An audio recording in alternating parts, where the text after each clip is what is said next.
quando o inesperado chega. Nós lemos aqui o texto de João, capítulo 2, verso 1 ao 11. Esse texto muito conhecido, uma história muito conhecida, por ser o primeiro milagre que Jesus realizou. Então a gente pode aqui refletir sobre esse milagre de Jesus, a transformação da água em vinho. Quem nunca ouviu falar desse milagre de Jesus? Até as crianças, pois é um dos milagres mais falados dos feitos de Jesus. Então esse evento ocorrido em um casamento em Caná da Galileia, em um pequeno vilarejo ali perto de Nazaré, não é apenas aqui a gente pode ver a demonstração do poder que Jesus tinha, mas é uma revelação profunda de quem Jesus é, e principalmente o que ele veio fazer nessa terra. Aqui a gente encontra nesse milagre algo profético, porque transformar água, que é algo comum, em vinho, que era algo incomum naquele tempo, fala também do ministério de Jesus, que é transformar a vida de uma pessoa, fazer com que ela deixe de ser alguém comum e passe a ser alguém que tem um propósito de vida. Então a transformação da água para o vinho também aponta para a transformação de uma pessoa que tem um encontro verdadeiro com Jesus, que permite Jesus entrar na sua vida, que permite Jesus tocar em você. Esse milagre ele é muito especial porque ele fala muito conosco sobre realidades da nossa vida. Caná da Galileia, um vilarejo modesto, ali do primeiro século, tornou-se um marco espiritual por causa desse milagre de Jesus acontecer lá. Imagina a repercussão do vilarejo, da pequena comunidade, ao saber que Jesus esteve ali, começou o seu ministério ali e fez o seu primeiro milagre ali, e não foi qualquer milagre, porque ele transformou água em vinho, e ele, além de transformar água em vinho, ele pôde restituir algo que foi inesperado acontecer. Então esse milagre fala de restituição, amém? Fala de uma restituição, a capacidade do Senhor de restituir, de restaurar o que foi perdido, a capacidade de Jesus de transformar o que é comum em extraordinário, a capacidade de Jesus de fazer abundar onde há escassez. Esse é o Jesus que nós precisamos crer, esse é o Jesus que a Bíblia nos apresenta. A falta de vinho, irmãos, em uma celebração de casamento seria uma vergonha para os noivos da festa, porque o vinho ele era um elemento fundamental para a festa, porque o vinho ele estava atrelada à alegria da festa e também às condições que a festa oferecia. Então o casamento naquela época precisava ter esse elemento. E a gente sabe que as festas judaicas, elas tinham duração mais longa do que as nossas festas. Quando a gente faz uma festa, naturalmente a gente faz uma festa pensando em 2, 3 horas, no máximo 4 horas. E quando está já nesse horário, a gente quer terminar a festa e a gente quer que cada um vá para suas casas. Mas naquele tempo as festas duravam em média 7 dias, era uma semana de celebração, era uma semana de festa. E a festa do casamento não era diferente. Então era uma festa que durava, porém no meio do caminho algo inesperado acontece, algo que não estava planejado, algo que não era desejado, se acabou o vinho, faltou o vinho no meio da festa. E para os anfitriões, para aqueles que eram os donos da festa, isso seria uma vergonha, isso seria uma razão de as pessoas saírem falando. Quem nunca, a gente faz uma festa, a gente sempre pensa, em vamos preparar para que as pessoas venham, comam bem, as pessoas saiam daqui satisfeitas, para que não falem. Você talvez já possa ter ido a uma festa, onde você foi para a festa e você saiu com fome da festa, e você teve que parar em algum lugar para comer. Talvez você já viveu uma experiência como essa. E a gente sempre acaba que tem essa visão, puxa, eu acho que faltou comida, eu acho que faltou alguma coisa. E aí sobra-se naturalmente para aqueles que são os organizadores da festa. Essa era a realidade daquele momento. Maria estava lá, Jesus estava lá, os discípulos estavam lá, porque a cidade era próxima a Nazaré, então naturalmente todo mundo se conhecia, havia essa intimidade, essa relação próxima, ao ponto de Jesus ser um dos convidados da festa. E que bom que Jesus estava lá, porque onde Jesus está, irmão, o final da história é diferente. E que bom que Jesus estava naquela casa, porque aonde Jesus está, não permanece do mesmo jeito. E que bom que Jesus estava ali, porque aonde Jesus está, há restituição do que falta e do que é perdido. E que bom que Jesus está na sua vida, amém? Diga assim, que bom que Jesus está na minha vida. Diga, que bom que Jesus está na minha vida. Porque aonde Jesus está, irmão, a história não termina do mesmo jeito. Amém? Você pode dar um glória a Deus a Ele? A falta de vinho foi algo inesperado. E o que a gente pode aprender e explorar dessa leitura bíblica, irmãos, para nos fazer entender da essência da restituição na nossa vida, desse princípio que é tão importante a gente buscá-lo para áreas da nossa vida. Primeira lição que a gente pode aprender sobre como eu posso, pastor, como eu posso absorver a restituição, como eu posso buscar a restituição do Senhor para uma área da minha vida ou para realidades da minha vida, porque eu fui visitado pelo inesperado, o inesperado aconteceu na minha vida sobre essa área, seja financeira, seja sentimental, seja de um relacionamento, seja de um ministério, seja de uma profissão. Talvez você conviva com isso, com algo inesperado que aconteceu, que bateu na sua porta, que chegou até você, e o que fazer agora? Primeira coisa que nós precisamos aprender, irmãos, é o que Jesus espera de nós, que nós possamos confiar nele. Primeira lição que a gente aprende nesse texto, para a gente poder gerar restituição nas nossas vidas, é escolha confiar em Jesus. Escolha confiar na pessoa de Jesus. Escolha confiar na palavra de Jesus. Escolha confiar na missão de Jesus, na unção de Jesus. Isso é tão importante, irmãos, para nossas vidas, para qualquer situação, porque o contexto aqui, ele fala de falta, o vinho acabou, o verso 3 diz que acabou o vinho no meio da festa, não estava no final da festa, a festa não já tinha acabado, acabou no meio da festa. Então nós lemos aqui que o vinho, ele simplesmente faltou durante a festa do casamento. E isso talvez foi um momento de grande constrangimento para os noivos, para aqueles que estavam à frente da festa, um momento de grande constrangimento, porque de repente aquilo que era um ponto muito importante da festa, a presença do vinho, que simbolizava alegria, simplesmente foi embora.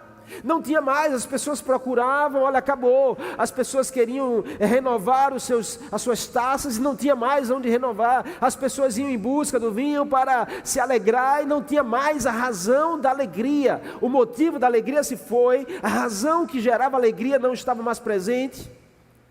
E quantos de nós a gente talvez não é visitado por algo inesperado assim, que tem a capacidade de roubar a nossa alegria?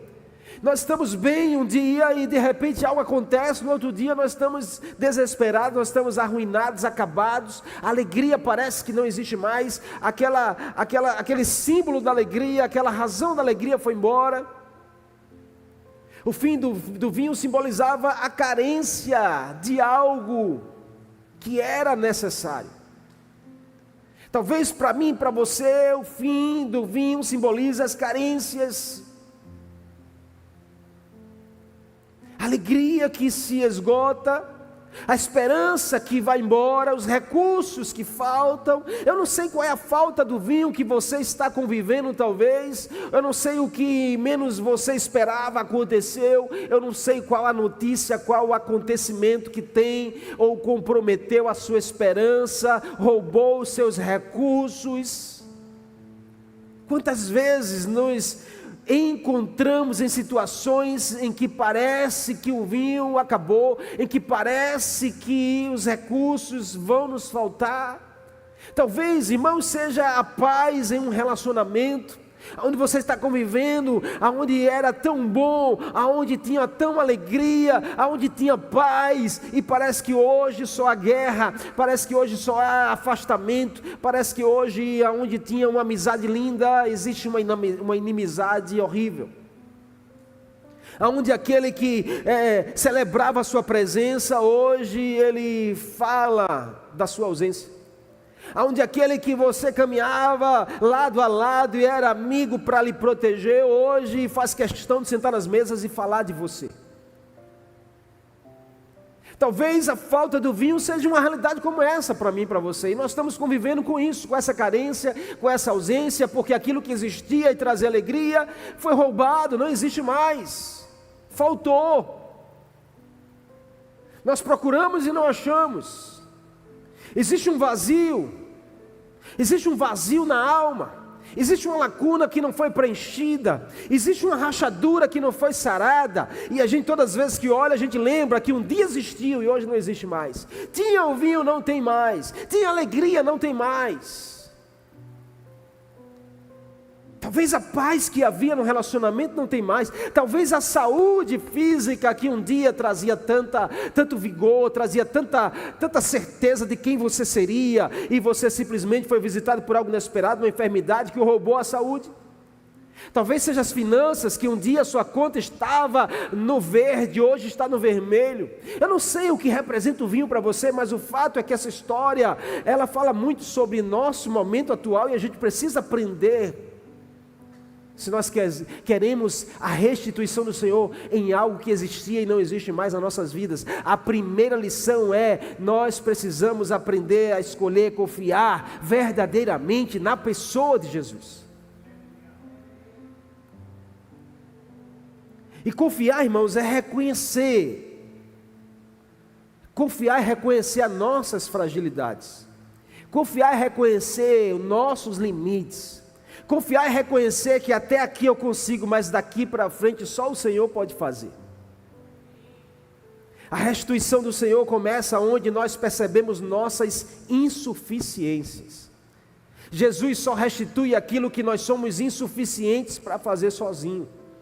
Jesus só restaura aquilo que nós não conseguimos fazer com as nossas mãos. Jesus só traz de volta quando nós reconhecemos que nós não temos a capacidade de fazer acontecer. Está na hora de eu e você reconhecermos que somos insuficientes sem a pessoa de Jesus, que nós precisamos do Senhor para nos proteger, para nos livrar da maldade, para nos manter longe do pecado. Nós precisamos de Jesus nas nossas vidas. A restituição só começa aonde percebemos nossas insuficiências. Quando o vinho acaba, irmão, Jesus entra em cena. Preste atenção, porque Jesus estava na festa, há um dia, há 2 dias, há 3 dias, eu não sei quantos dias Jesus já estava lá, com a sua mãe, com seus discípulos, celebrando. Mas Jesus só entra em cena quando falta. Só entra em cena quando reconhece, faltou o vinho. Jesus só entra em cena quando alguém vai lá e diz assim: nós somos insuficientes para fazer, e agora? Aí ele entra em cena. Não era fácil, irmãos, você uma multidão. Por que, pastor? Eu fico perguntando, por que faltou vinho? Por que faltou vinho? Enas razões nós podemos encontrar. Uma delas talvez seja a falta de planejamento dos noivos. Não planejou a quantidade de vinho suficiente para manter a festa. Talvez veio muito mais convidado daquilo que ele estava esperando. Acontece. A gente faz um aniversário e a gente vai lá e diz assim: nós vamos fazer um aniversário para 20 pessoas. De repente você se depara com 50. E a comida que deveria durar até o final da festa acaba na metade. E agora o que fazer? Ou talvez a permissão de Deus para Jesus começar o seu ministério foi: vai faltar. Vai faltar. Irmãos, esse é um entendimento muito acima da nossa razão humana. Quando nós olhamos para as coisas que nos faltam e a gente entende, talvez seja a permissão de Deus. Para quê? Para Jesus entrar em cena, irmão. Olha para essa pessoa que está ao seu lado e diz assim: começa a enxergar que aquilo que está faltando é permissão de Deus para Jesus entrar em cena na sua vida. Você pode aplaudir a Ele nessa noite, se você crê?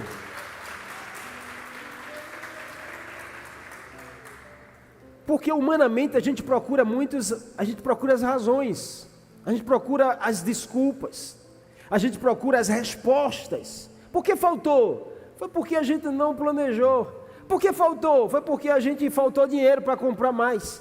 Por que faltou? Ah, foi porque veio muita gente.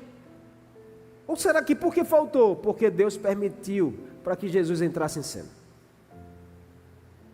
Porque o texto vai nos ensinar que Jesus só entra em cena quando alguém reconhece. Quando alguém vai lá e diz assim: Jesus, acabou.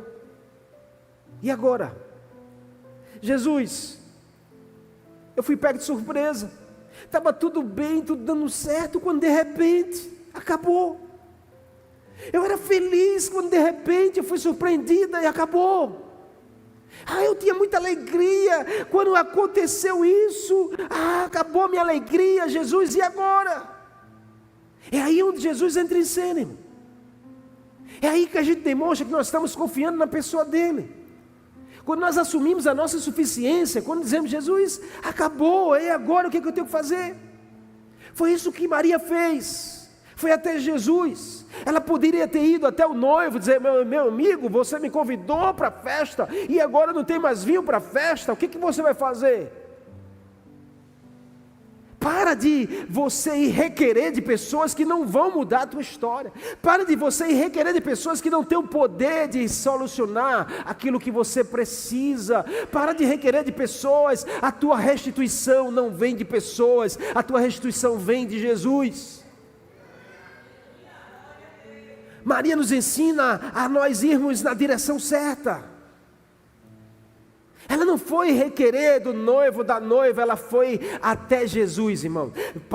Enquanto a gente estiver requerendo de pessoas, enquanto a gente estiver cobrando de pessoas, enquanto a gente estiver colocando na conta de pessoas, aquilo que precisa ser restituído na nossa vida, talvez não aconteça. Nós precisamos amadurecer na nossa fé e entender que as nossas buscas não precisam ser assertivas. Maria vai até Jesus. Chegando a Jesus, ela reconhece a falta, mas acima de tudo ela confia em quem ela está procurando. Isso é toda a diferença. A gente confia naquele em que nós estamos procurando. A gente confia naquele em que nós estamos levando as nossas carências. A gente confia naquele em que nós estamos levando as nossas faltas. Porque não é levar por levar, é levar sabendo que há uma solução vindo dele. Não é chegar até Jesus por chegar, é saber que nós vamos chegar até Jesus e nós vamos sair de Jesus com uma solução na mão. Não é ir por ir, é saber que quando nós vamos até ele, ele tem uma resposta para nós. Maria vai até Jesus com muita confiança. E não é porque era o filho dela, irmão, porque nessa hora Maria não trata Jesus como filho, Maria trata como o Senhor da vida dela. Maria nunca esteve acima de Jesus. Ela era mãe do menino, um homem Jesus, mas ela sabia que o que ela tinha gerado no ventre, desde que o Espírito Santo a visitou, era o Salvador da humanidade. E ela vai até lá dizendo assim: meu Senhor, Jesus, acabou o vinho da festa. Não era só, irmão, trazendo um problema para Jesus. Ela dizendo assim: Jesus, chegou a tua hora. Chegou a tua hora, Jesus. Chegou a tua hora. Quantos de nós não precisamos dizer isso para Jesus? Chegou a tua hora de entrar no meu casamento. Chegou a tua hora de entrar nas minhas finanças. Chegou a tua hora de entrar no meu relacionamento com meus filhos. Chegou a tua hora de entrar no meu chamado ministerial. Jesus, chegou a tua hora de fazer acontecer. Se você quer viver uma restituição, irmão, você precisa ir até Jesus e ser assertivo. Não vá por ir apenas. Vá de uma forma intencional, como Maria fez. Maria chegou e disse assim: olha, Jesus, eles não têm mais vinho. Olha, irmão, era como alguém está intercedendo, dizendo assim: eles estão sofrendo, eles estão com um problema. Eles estão com um grande problema na mão agora, porque a festa está lotada, tem gente de todo lado, e as pessoas não podem sair daqui difamando os noivos, porque eles estão começando uma história agora. O que a gente vai fazer, Jesus? Vamos resolver. Assim como Maria, nós devemos levar nossas carências até Jesus, confiando que Ele pode e vai intervir na nossa direção. Sua participação, pedindo a Jesus que ajudasse a falta de vinho, e a orientação que Maria dá aos que estavam perto, mostra o poder da intercessão, irmãos, e o poder da confiança no Senhor.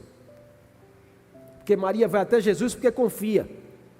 E Maria diz aos que estão perto: olha, faça tudo o que ele disser, porque vai dar certo.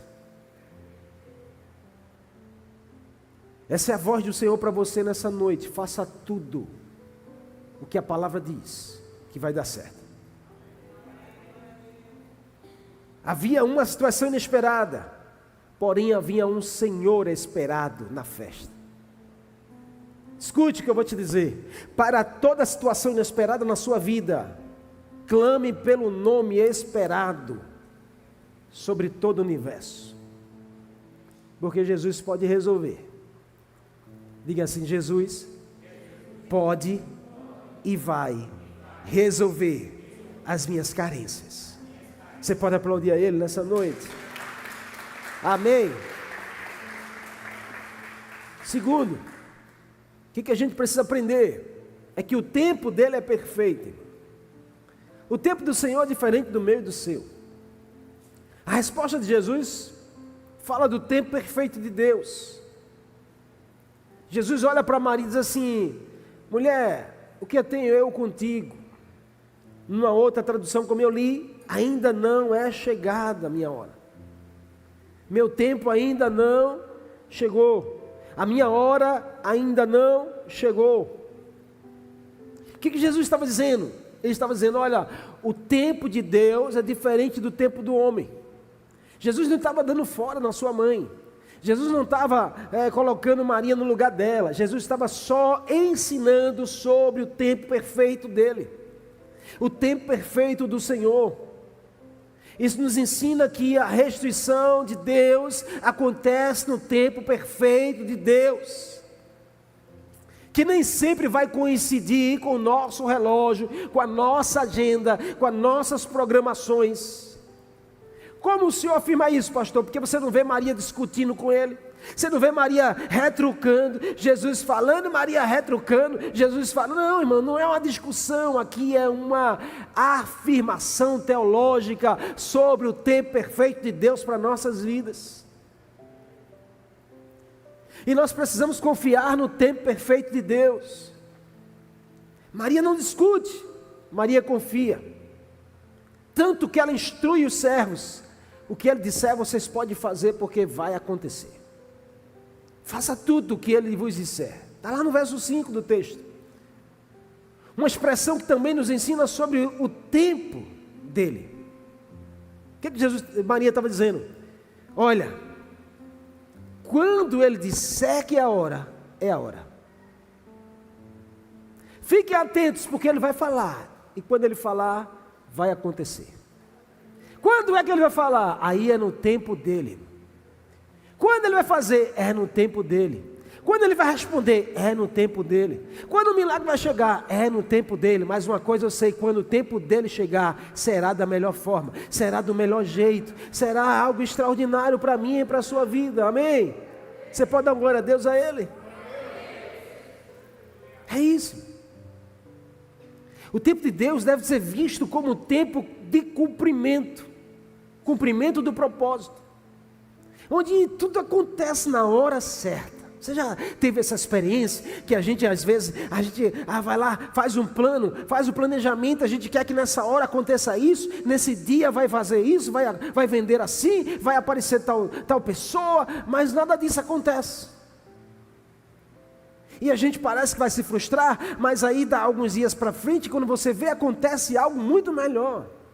O que é isso? É o tempo do cumprimento do propósito de Deus para a sua vida,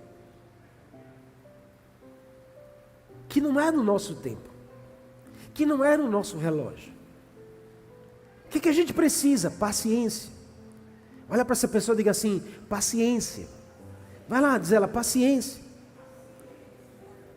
Talvez seja o que você mais precisa hoje. Paciência. Paciência é uma chave para viver a restituição. Paciência é uma chave para viver a restituição. Por quê? Porque paciência envolve confiança.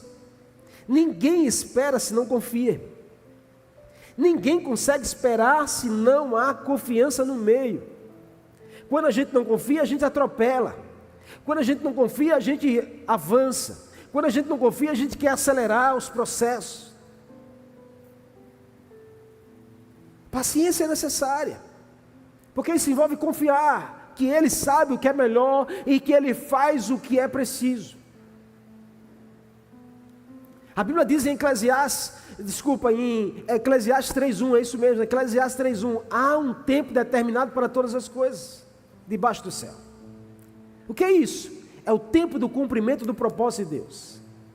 Ou seja, em outras palavras, há um momento certo para acontecer. Há um momento certo para acontecer na sua vida. Você está ouvindo Deus falar com você, não? Talvez essa seja a resposta que você vai buscar aqui nessa noite. Há um momento certo para acontecer.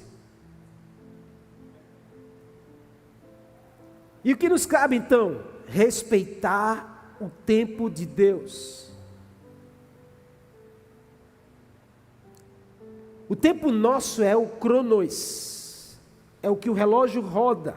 O tempo de Deus é o kairos, é o tempo do cumprimento do propósito. Deus não se atrasa, não no seu relógio e no meu. Deus não se atrasa no tempo dele. Deus é perfeito, amém? O salmista diz: esperei com paciência no Senhor, e Ele se voltou para mim e ouviu o meu clamor. Então aprenda essa lição com esse texto, que é necessário esperar o tempo perfeito de Deus. Maria não atropela as fases. Maria não diz: Jesus tem que ser agora, porque senão a coisa vai perder o controle. Não, irmãos, pode perder o controle para mim, para você, mas nas mãos de Jesus nunca foge do controle. Ele sempre está no controle de cada situação. Os nossos olhos pode ser algo desesperador, mas Jesus está tudo programado, está na agenda dele o momento certo para acontecer. Na hora certa Jesus falou: pega aquelas talhas e encha de água. E aí, para terminar, a gente vai ver a última lição, que é o segredo da restituição está na obediência. Quer viver uma restituição do Senhor na sua vida? Tem alguma área que você olha e diz assim: eu preciso de uma restituição aqui. Uma das chaves mais importantes é a obediência.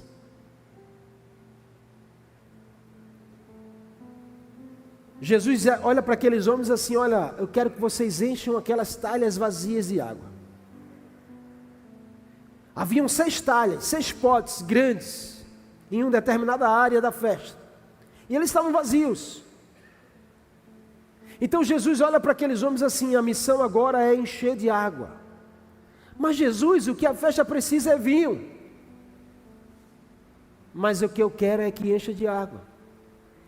Mas o que os noivos precisam não é de água, é de vinho. Mas o que eu estou pedindo a você é: coloque água. Mas o que a minha casa precisa não é de água, é de vinho. Mas Jesus está dizendo: eu quero que você me ofereça água. É que a gente quer a solução, mas a gente não quer o trajeto para chegar lá, irmão. A gente quer o fruto colhido, mas a gente não quer ter que rasgar a terra, plantar a semente, regar a semente para colher o fruto. A gente quer o resultado, mas a gente não quer o sacrifício. A gente queria, Jesus era que já tivesse os vinhos já prontinho na bandeja, só para a gente pegar e tomar. Mas Jesus está dizendo: não, tem uma parte que é você que tem que fazer. Vai lá e encha as talhas de água. O que nós precisamos fazer, irmão? Que Jesus está nos pedindo, e a gente está talvez demorando, talvez está colocando muita desculpa, talvez está renegando, talvez está dizendo: Jesus, mas se o Senhor quiser, o Senhor pode fazer o vinho acontecer agora, chegar agora. Eu posso fazer, mas eu prefiro que você esteja envolvido no milagre. Jesus tem poder para fazer o que você precisa, mas Ele quer te envolver no milagre. Quantos estão ouvindo o Senhor falar com você aqui? Porque talvez Jesus já vem pedindo há muito tempo para você encher as talhas de água. Não é de hoje que Jesus vem falando com você, e você sabe disso. Eu não te conheço, não sei o que Ele está falando, mas eu sei que Ele vem falando com você já há algum tempo. Encha de água as talhas. Faça a sua parte. O que é encher de água? O que é água, irmão? Água é uma substância comum para todo mundo. O que Jesus está dizendo? Faça o que é comum. Faça o que está na sua capacidade de fazer como ser humano. Faça o que você tem que fazer. O transformar água em vinho é comigo, Jesus está dizendo. É que a gente quer fazer um processo. Ah, Jesus, então deixa que eu vou fazer. Eu vou botar água, vou botar lá um kisuke de morango, vou botar mais uma substânciazinha, um corante, e aí eu vou fazer o vinho. Não, Jesus não está pedindo para você fazer o vinho. Ele está pedindo só para que você faça encher de água as talhas. E o resto é Ele que vai fazer na sua direção.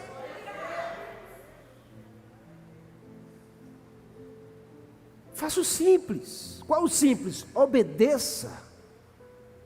Obediência, irmão, não pode ser algo distante de nós. Obediência não pode ser um sacrifício. Obediência tem que ser um prazer. A gente falha e erra por não obedecer. E isso é terrível, porque traz consequências para nós. Mas a gente precisa aprender com os erros. E a gente precisa corrigir o que precisa ser corrigido. E a gente precisa obedecer o que precisa ser obedecido.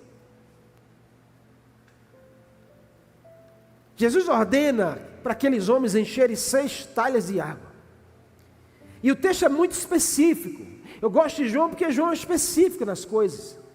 E ele diz: cada talha, cada jarra, era tipo uma jarra de barro. Os mais novos não pegaram isso, mas eu peguei na minha época. O filtro da minha casa era filtro de barro. O bebedouro, que hoje é um bebedouro gelo-água, antes era barro. E tinha um filtro no meio que, vez ou outra, tinha que trocar, porque era o que ele filtrava a água para descer de cima para baixo. Pense numa água gostosa, era a água do barro. E você tinha que limpar, porque vez ou outra começava a dar lodo no barro, aí você tinha que lavar o filtro. E quem fazia isso era eu na minha casa. Aí se o filtro caísse, o barro rachava e acabou-se. Não tinha mais como armazenar. E João disse que as talhas eram em média 120 litros. Eu fiquei pensando, 120 litros, meu Deus do céu. É como você pegar 6 botijão de 20 litros de água mineral hoje. Era exatamente a quantidade de que tinha que encher a água. 6 talhas para encher. Jesus ficou olhando. Vamos lá. Mas Jesus, uma só não já está bom? Não, vai lá, tem mais uma. Mas 2 está bom? Não, tem mais uma. Ai, é 3, Jesus, já está, eu estou cansado. Não, tem mais uma, irmão. 4, mas Jesus, 4 já é suficiente, mas eu quero mais uma. Vai lá, 5, está bom, Jesus? Não, tem mais uma para completar. É que a gente quer, irmão, resultado rápido. A gente não quer suar, a gente não quer pagar preço, a gente não quer sentir dor, a gente não quer botar o joelho no chão, a gente não quer passar um dia de jejum, a gente não quer oferecer um sacrifício, a gente quer o resultado, mas Jesus está dizendo: ei, que você quer resultado, você tem que pagar um preço, tem que ter sacrifício. Quer o teu casamento bom, tem que pagar um preço. Quer o teu ministério na unção, tem que pagar preço, irmão. Viver vida com Jesus na suavidade, na leveza, irmão, está distante do Evangelho. O Evangelho é sacrifício, Evangelho é renúncia, Evangelho é morte. Jesus chamou: quem quiser vir após mim, morra, negue-se a si mesmo. É sacrifício, é pagar preço, é ter que encher 6 talhas de água, até a boca, é 6, Jesus, é 6, então não pare até completar aquilo que Jesus te chamou para fazer. Não importa se você já fez 3, se Ele te pediu 6, você tem que fazer 6. Quer ver o milagre? Faça a sua parte. Quer ver o milagre na sua casa? Faça o que você precisa fazer. Quer ver seus filhos salvos? Faça a sua parte. Quer ver as tuas finanças prosperar? Você nem está dizimando e quer prosperar, não faça a sua parte. Ai, Jesus, eu não sei porque eu estou passando dificuldade. Porque você está quebrando o princípio. Aí não bota na conta dos outros não, irmão. Bota na sua conta e diga assim: eu estou errando, preciso consertar, obedecer o que Jesus disse, e eu vou ver a restituição na minha casa. Então Jesus vai lá e diz as 6 talhas. E aquelas talhas, irmãos, preste atenção nesse detalhe, porque eram usadas para purificação cerimonial. Era cerimonial, era litúrgico no judaísmo, ter talhas de água, onde a pessoa chegava e ela usava aquela água para se purificar, lavar os pés, lavar as mãos, lavar os rostos. Isso era um ritual de purificação. Então aquelas talhas eram usadas para ritual de purificação, algo comum de toda a celebração. Era por isso que as talhas estavam vazias. Tanta gente que tinha na festa secou as talhas. Ninguém entrava na casa de um judeu sem antes passar pelo ritual da purificação, de lavar os pés, lavar as mãos.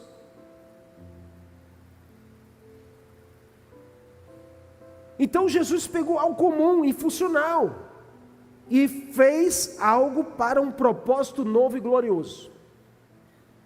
O uso das talhas de purificação aponta para a substituição de práticas religiosas antigas para a graça de Jesus. Jesus está dizendo, pega aqui, está vendo aquelas talhas ali? Elas são usadas para quê? Para o ritual de purificação do judaísmo. Tá bom, bote água nelas, porque agora você vai botar água e vai sair vinho. Você vai oferecer água e você vai receber vinho. Não sei se você está entendendo, irmão. Isso aqui é muito poderoso. Jesus está dizendo, você oferece o comum e você recebe o extraordinário. Você oferece a sua leitura e você recebe um poder sobrenatural que fortalece você. Você oferece seu tempo de joelho orando e você vê a mão do Senhor ao seu favor, te livrando e te fazendo prosperar. É preciso oferecer algo se nós queremos ter. Não é barganha, não é troca, é exatamente cumprir o que o Senhor nos quer. Ele diz, me ofereça água e você vai ter vinho de troca. Não entenda, que eu estou falando aqui heresia, não. O pastor está dizendo que relacionamento com Deus é troca. Não é troca. Não é troca. Mas uma vez que você tem aliança, tem que ter uma parte sua para que a outra parte possa... É assim, aliança é assim, irmão. Se você tem aliança de casamento, casamento não é feito de uma parte só. É? Me ajuda aí. Não, porque casamento que é feito de uma parte, só o marido manda e a mulher tem que obedecer. Irmão, vai dar errado. Só a mulher que lava a louça em casa, o marido fica de perna pro ar, vai dar errado. Não. Casamento, a aliança é feita de renúncia das duas partes para que as duas partes possam ter algo. O Senhor nos chama para um casamento com Ele. Vocês entendem, mas o texto fala de casamento. O primeiro milagre de Jesus era um casamento, apontando para o relacionamento de todo ser humano com Ele. É casamento, irmão. É casamento. Jesus é o noivo. Nós somos a igreja noiva, é casamento. Na volta do cordeiro, a noiva será levada diante do noivo, é casamento. Amém? Balança essa pessoa que está ao seu lado e diz assim, o Senhor te chama para um casamento. Vai lá, diz a ela, é um casamento, é um relacionamento de casamento. Se é casamento, diga assim, se é casamento, tem que ter investimento dos dois partes. Aí Jesus diz, me dê água e eu vou te dar vinho. Agora o melhor, nós somos casados com aquele que pode fazer todas as coisas. Me dê água, eu te dou vinho. Me dê algo comum, eu te dou o extraordinário. O que é que você poderia estar fazendo e não está fazendo para o Senhor? Talvez seja evangelizando, talvez seja pregando, talvez seja entregando teus dons para usar para o Senhor, talvez seja colocando teus recursos a serviço do reino de Deus, você não está fazendo. O que é comum que você deveria estar fazendo e não está fazendo? E para de ser religioso, porque aqui Jesus quebrou toda a liturgia da religiosidade. Ele diz, aquilo que é usado para religião, agora vai ser usado para a minha graça. Eu era um religioso, irmão. Eu era religioso. Passei 22 anos da minha vida dentro da religião. Todo domingo eu estava lá, na prática da religião. Todo domingo, de manhã, de noite, de manhã, de noite. Servia ao catolicismo. Não falo mal, porque eu respeito. Mas eu era um religioso. porque eu estava apegado às práticas religiosas. Até um dia que eu ouvi essa palavra, e essa palavra entrou no meu coração e disse: não é sobre religião, é sobre graça. Graça não se entende com a religião. Religioso não suporta graça. Religioso não sabe conviver com graça. Jesus disse: aquilo que é usado para a religião, eu quero transformar e vai ser usado para a minha graça, para a minha glória. E aí ele vai lá e diz: olha o detalhe, irmão, porque ninguém sabe, a Bíblia não diz quando foi que o milagre aconteceu. A Bíblia diz que os homens encheram as talhas. Aí Jesus diz assim: está tudo cheia? Está tudo cheio. Fizeram a parte de vocês? Fizeram. Agora pegue e leve para o chefe da festa. Leve uma provinha para ele. Aí eu fico pensando na minha cabeça, porque os homens encheram de água. Quando eles voltam lá e tiram a prova, uau, não era água? Era. E agora? É vinho. Como foi isso? Não sei, porque milagre não se explica. Milagre não se explica, só vive. Agora, para mim, o milagre acontece quando os homens obedecem. Porque milagre acontece quando eu e você obedecem. Então, na medida que os homens estavam enchendo as talhas, obedecendo, a água ia sendo transformada em vinho. Só Jesus faz isso. Aí quando leva para o homem provar, o homem dá uma provinha e diz: rapaz, aonde vocês conseguiram esse vinho? Ah, estão nas talhas ali. Na cabeça do chefe da festa, que é o mordomo-chefe, ele diz: rapaz, o noivo escondeu essas talhas de vinho, e a gente passando dificuldade aqui, rapaz, vou até ele. Chegou lá no noivo, o cara disse: ô meu amigo, o normal na festa é servir o melhor vinho logo de cara, porque todo mundo vai ficar chapado, daqui a pouco bebe qualquer coisa, não é assim? Não é assim? Quem bebia sabe, né? Amém? Quem bebia, amém? No passado, você não bebe mais, né? Em nome de Jesus está livre, amém? Mas quem bebia como eu sabe que a gente quer começar bebendo a melhor bebida. Quando está no meio para lá, irmão, a gente compra qualquer coisa mais barato, porque qualquer coisa entra. Não é normal? Aí ele diz: o normal é você servir o melhor vinho de cara, mas você guardou o melhor para o final. A expressão diz assim: você guardou o melhor para o final. Por que ele disse que você guardou? Porque na cabeça dele as talhas estavam cheias de vinho, há muito tempo ele estava escondendo. Porque tem gente que não vai entender o teu milagre não, irmão. Vai achar que foi uma estratégia sua, vai achar que foi a intervenção humana sua, foi o seu jeitinho. Não é o seu jeitinho, é o poder de Deus na sua vida. Não é a sua estratégia, é o tempo perfeito de Deus se cumprindo na sua vida. Não é porque você é bonzinho não, é porque a graça dele te sustenta. Amém? Você pode dar um glória a Deus a ele? Aleluia! Amém? Diz a 3 pessoas aí: espere pelo melhor do Senhor na sua vida. Diga assim: o melhor está por vir.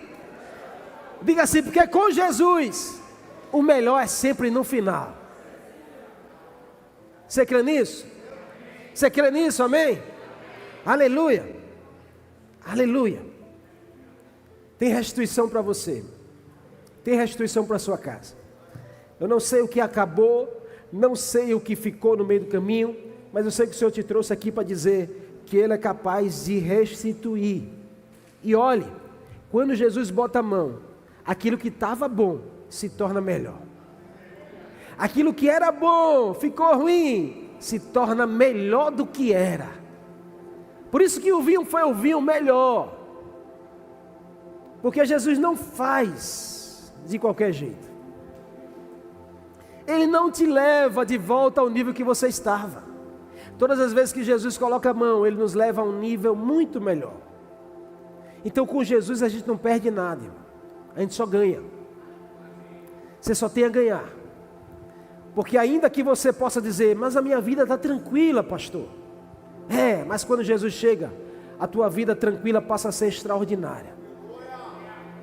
Aquilo que era, sabe, é agradável para todo mundo, passa a ser algo incrível para todo mundo.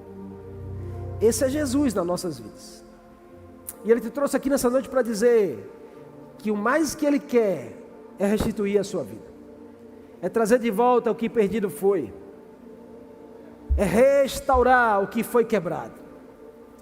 Só que você precisa se entregar a Ele e confiar nele. Queria pedir que você fechasse seus olhos, você pudesse fazer uma oração por você nessa hora. Eu não sei qual é o vinho que foi perdido, foi quebrado ou foi faltado na sua história. Não sei o que de repente te surpreendeu.